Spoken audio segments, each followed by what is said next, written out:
Picture this. Your city installs smart cameras on every corner.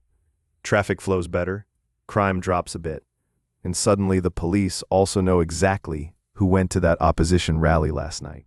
Welcome to the debate over China's exported smart city tech. Beijing's official line is pretty straightforward. Chinese companies are just selling tools. AI cameras, facial recognition, license plate readers, and integrated command centers.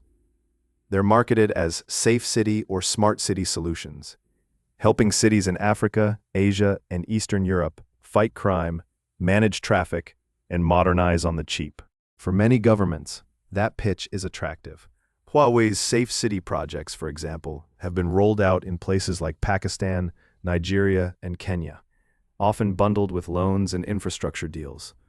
China presents this as win-win development. We bring the tech, you get security and efficiency. But here's the catch. These tools don't come with a user manual for democracy. The same system that identifies a stolen car can track a labor leader. Facial recognition that spots a missing child can also map out everyone who marched in a protest. And Chinese vendors are selling into countries where checks and balances are. Take Serbia. Huawei helped install thousands of cameras in Belgrade under a Safe City program. Officials touted crime prevention, but local activists and the Serbian Data Protection Authority raised alarms about mass biometric surveillance with little legal oversight. Or look at Pakistan's Lahore Safe City project. It centralizes feeds from thousands of cameras into one command hub. Useful for policing, sure, but also a dream setup for continuous monitoring of political activity. None of this is happening in a vacuum. At home, China has built one of the world's most extensive surveillance systems, from ubiquitous urban cameras to the highly intrusive monitoring documented in Xinjiang, where facial recognition, phone scans, and data profiling are tied to predictive policing and control of Uyghurs. So when that same ecosystem gets exported, it's not crazy to worry that you're importing more than just hardware.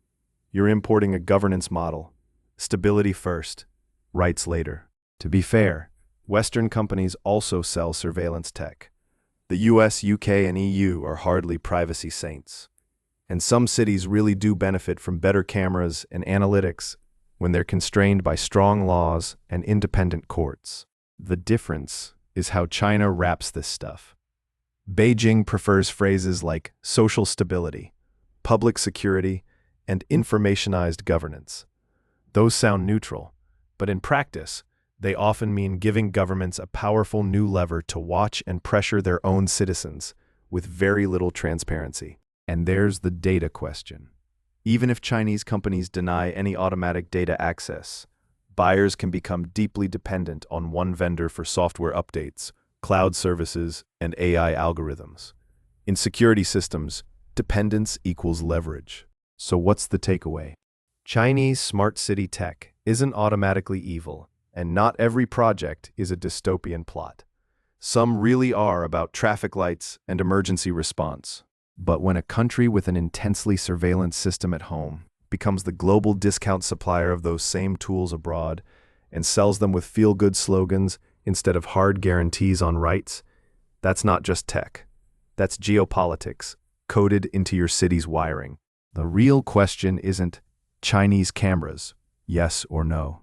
It's who controls the code, who sets the rules, and what happens when the next government decides that public security includes knowing exactly who you are, where you went, and what you believe.